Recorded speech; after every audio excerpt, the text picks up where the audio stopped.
안녕하세요. 짱쌤입니다. 24년도 하반기 실기 두 번째 시간이에요. 이번 시간에도 열심히 학습해 보도록 할게요.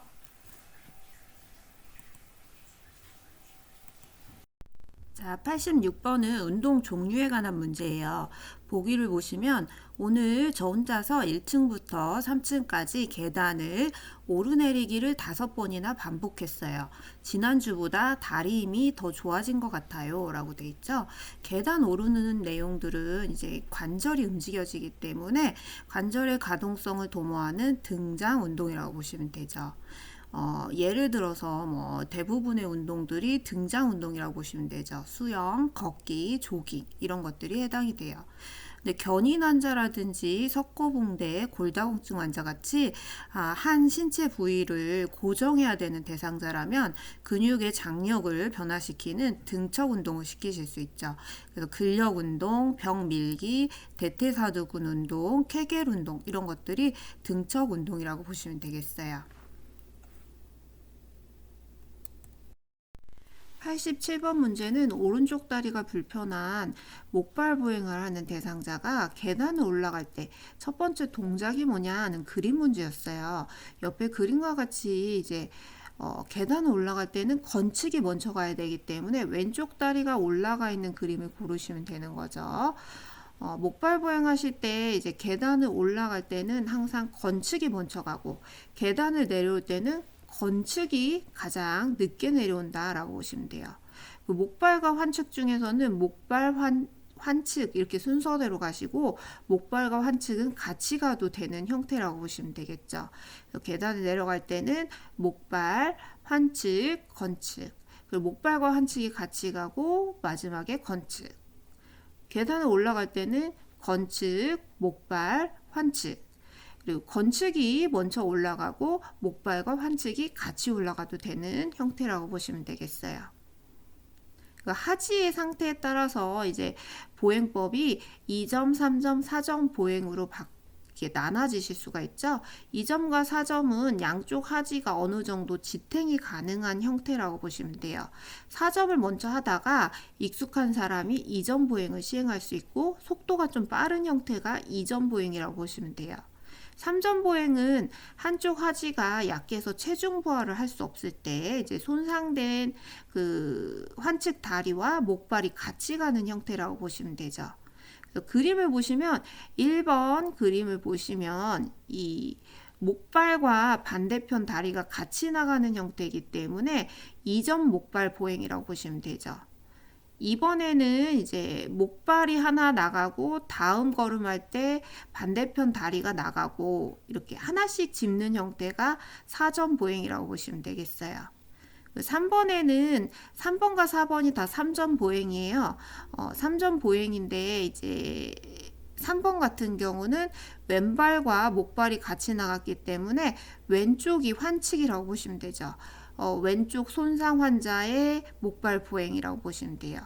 4번은 오른쪽이 목발과 같이 나갔기 때문에 오른쪽 다리가 불편한 목발 보행이라고 보시면 되죠. 문제에서도 오른쪽 다리가 불편한 사람의 목발 보행법은 하면은 답이 4번 그림을 고르시는 게 답이 되실 수 있는 거죠.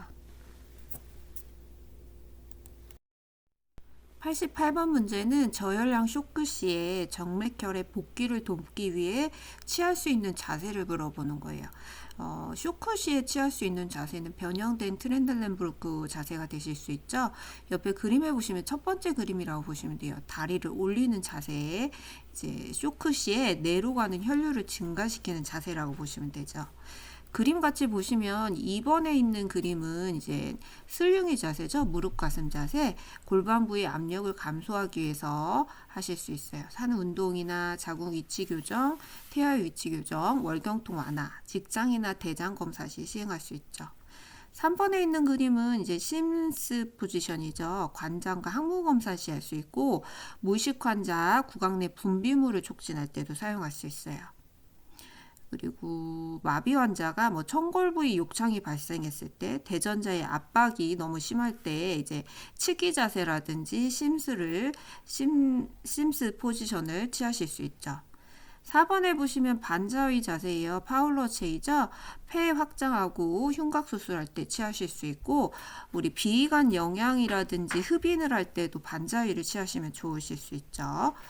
5번에 앙화의 자세예요. 휴식할 때 수면 시에 취할 수 있는 자세지만 척추 수술할 때 척추의 손상 환자의 척추 선혈을 바르게 하기 위해서도 이제 앙화의 자세를 취하실 수 있고, 요추천자나 척추천자 후에 이제 두통 방지를 위해서 이 앙화의 자세를 하실 수 있죠. 남성의 인공 도뇨 시의 자세가 되겠고요. 복부 검사 시에도 이제 앙화의 자세를 취하실 수 있죠. 89번은 기립성 저혈압 환자의 낙상을 예방하기 위한 활동이에요. 첫 번째 보시면 침대의 높이를 높게 조정한다고 하는데, 침대는 최대한 낮게 하시는 게 낙상을 방지할 수 있죠. 두 번째, 신체 보호대를 지속적으로 적용한다. 낙상을 위해서 신체 보호대를 쓰실 필요는 없죠. 난간 정도만 하셔도 될 것 같아요. 근데 꼭 필요한 상황이라면 의사와 상의해서 지속적으로 하는 게 아니라 2시간마다 풀어주시는 게 필요하실 수 있죠. 3번에 환자가 침대 옆에 서자마자 바로 걷게 한다. 이거 휴식을 취하게 하시는 거 필요하실 수 있죠. 5번이 답인데, 침대에서 내려오기 전에 침상 머리를 천천히 올려서 반자위를 취하게 한다. 이런 어지럼증이 유발될 수 있는 동작을 할 때는 천천히 하시는 게 필요한 거죠.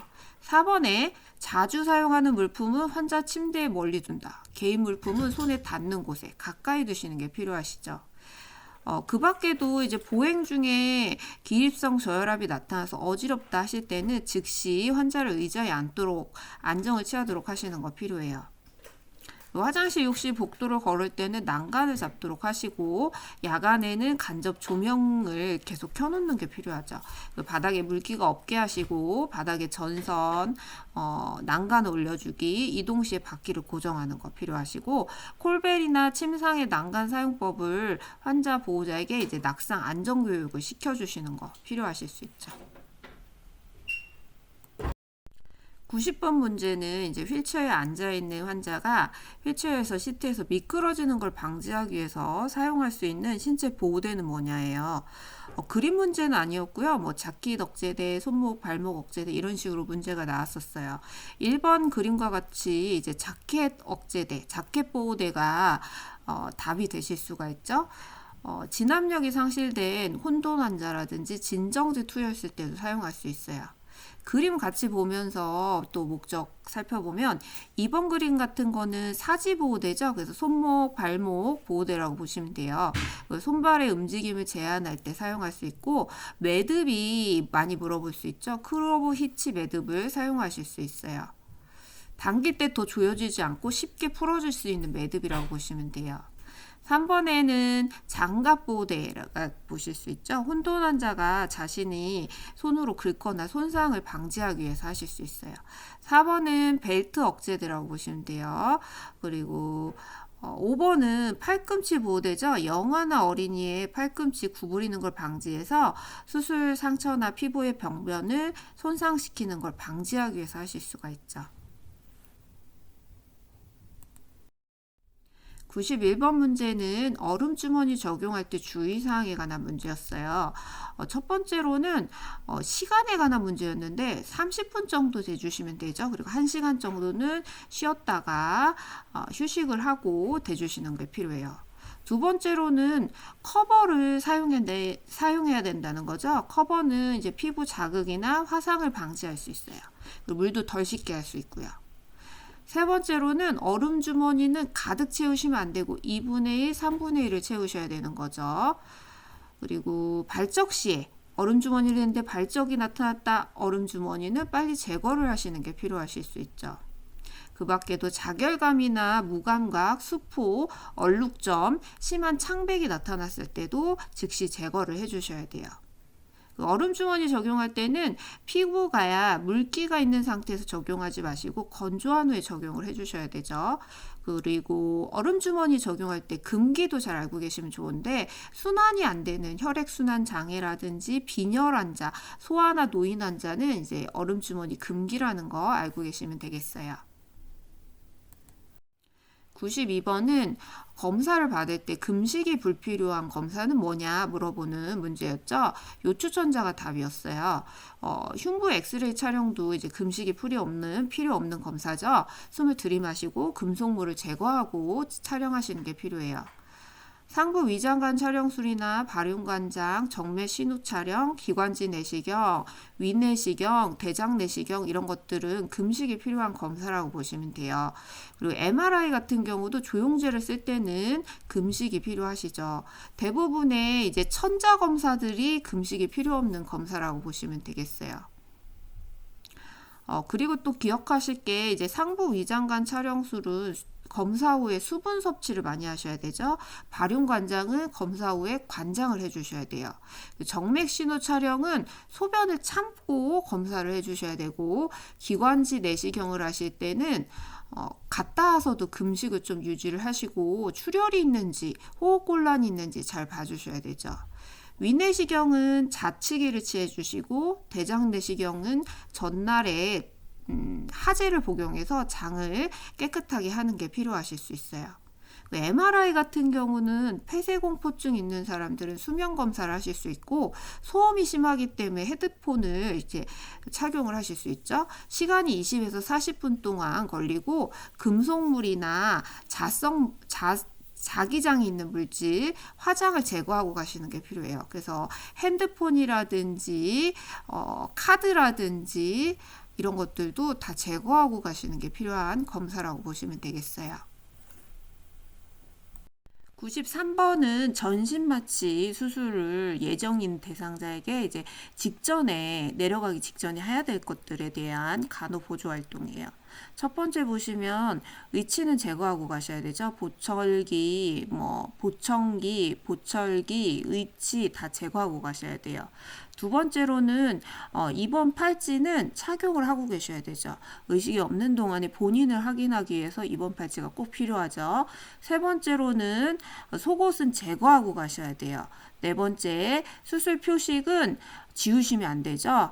펜이나 스티커를 붙여놓은 표식을 꼭 수술방까지 하고 가셔야 돼요. 다섯 번째, 긴 머리 같은 경우는 금속핀을 제거하시고 끈으로 묶고 가시는 게 필요하시겠어요.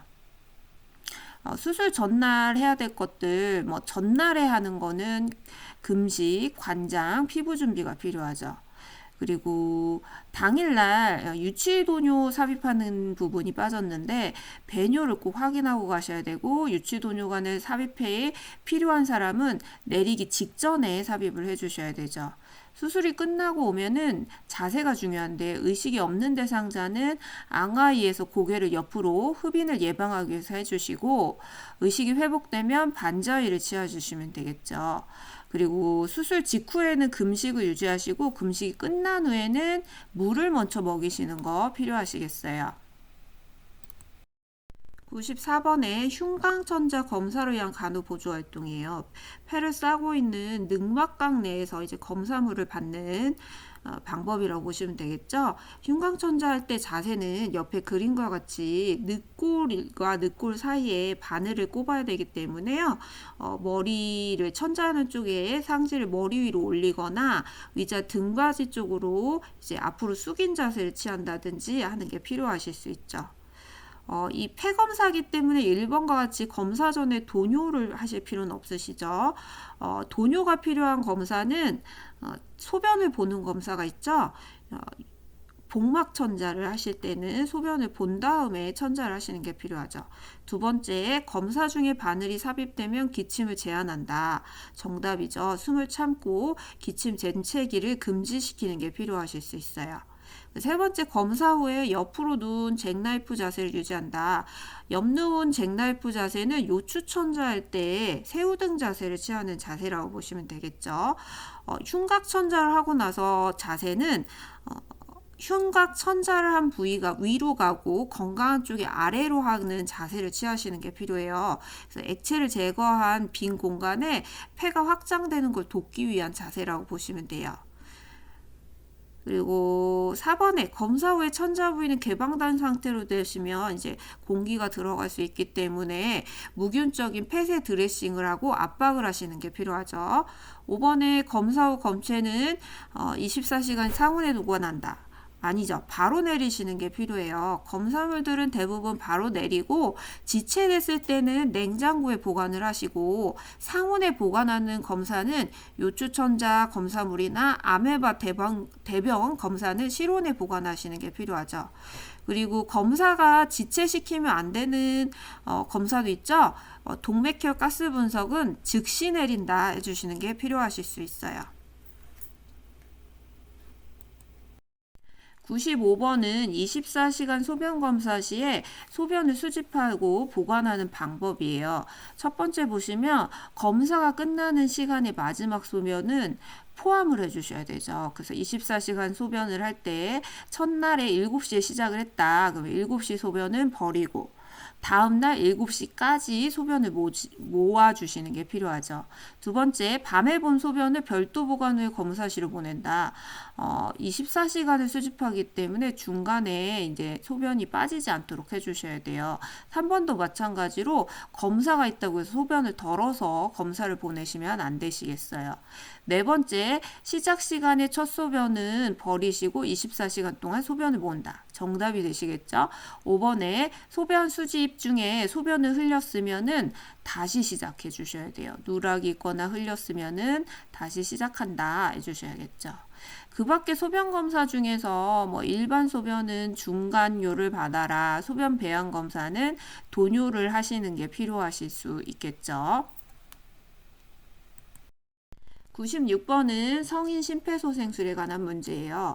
가슴 압박은 5cm 정도를 압박하시고 압박대 인공호흡의 비율은 30대 2죠. 분당 속도는 100에서 120회를 해주시고 아까 가슴 압박대 인공호흡이 30대 2니까 인공호흡은 2번을 하되 한 번 할 때마다 1초 동안 숨을 불어넣는 게 필요하실 수 있죠. 그리고 자동심장 충격기는 옆에 그림과 같이 순서가 전원을 켜는 게 1번이에요. 두 번째로는 패드를 부착하시고 심장 리듬을 분석하면서 심장 충격이 필요할 때는 재세동을 해주셔야 되겠죠. 그리고 재세동을 하고 나면 지체 없이 심폐소생술을 바로 시행하시는 게 필요하실 수가 있어요. 심폐소생술 자체는 반응을 확인하시고 의식이 없다든지 반응이 없을 때 신고를 하고 가슴 압박, 기도 유지, 인공호흡 순서로 해주셔야 돼요.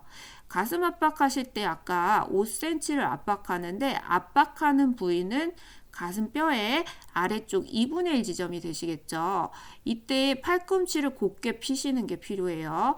그리고 인공호흡을 하실 때는 기도 확보를 위해서 머리를 뒤로 젖히시는 게 필요하죠. 그리고 코를 막고 1초씩 2번에 가슴이 올라오는 걸 확인하면서 숨을 불어넣으시는 거 필요하시겠어요.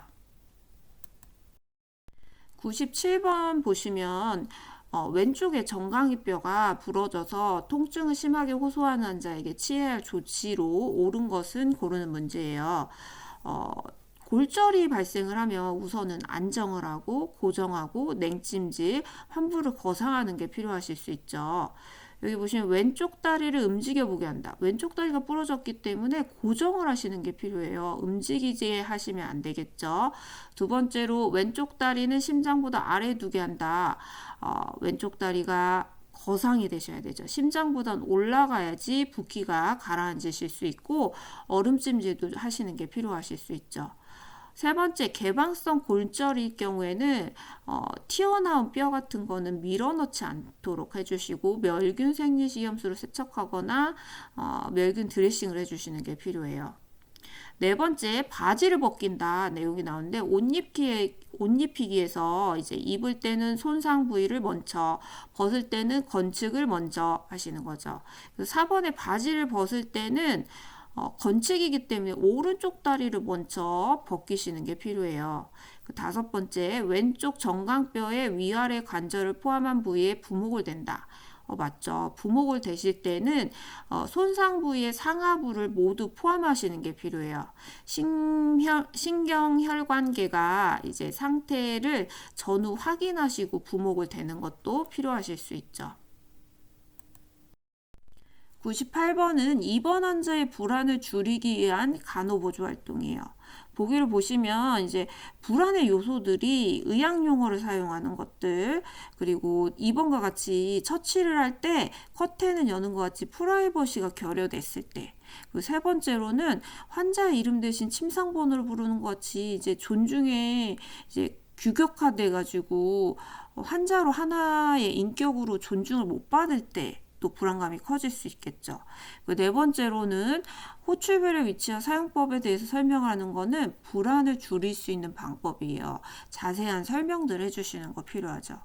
5번에 입원 기간 동안 보호자의 면회를 제한하시면 주위 사람으로부터 격리가 발생해서 불안이 더 커지실 수 있어요.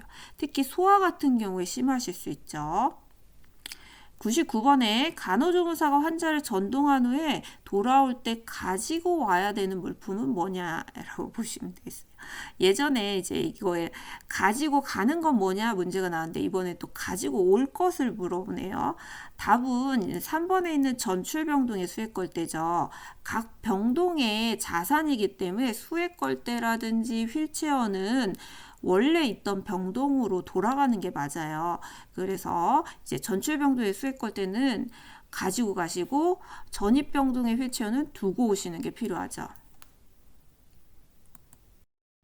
100번 문제는 환자의 말 속에 담긴 감정이나 느낌을 함께 느끼고 간호조무사 자신의 감정을 환자에게 솔직하게 알리는 의사소통은 공감이라고 표현을 하실 수가 있겠죠. 여기서 공감은 상대방의 감정에 초점을 맞춰서 이를 이해하고 표현하는 중점을 두시는 의사소통이라고 보시면 돼요. 저는 반영하고 헷갈렸었는데 반영은 이제 상대방의 말이나 생각을 되돌려줌으로써 명확하게 이해하게 하는 데에 초점을 두고 있다라고 보시면 되겠어요. 그 밖에 치료적 의사소통으로는 개방형 질문이라든지 적극적인 경청, 관찰한 느낌을 표현하기, 평가의 격려, 반영, 촉진, 긍정적 강화, 침묵, 요약, 직면하기 등 이런 것들이 치료적 의사소통에 속하실 수 있겠어요. 감사합니다. 수고하셨습니다.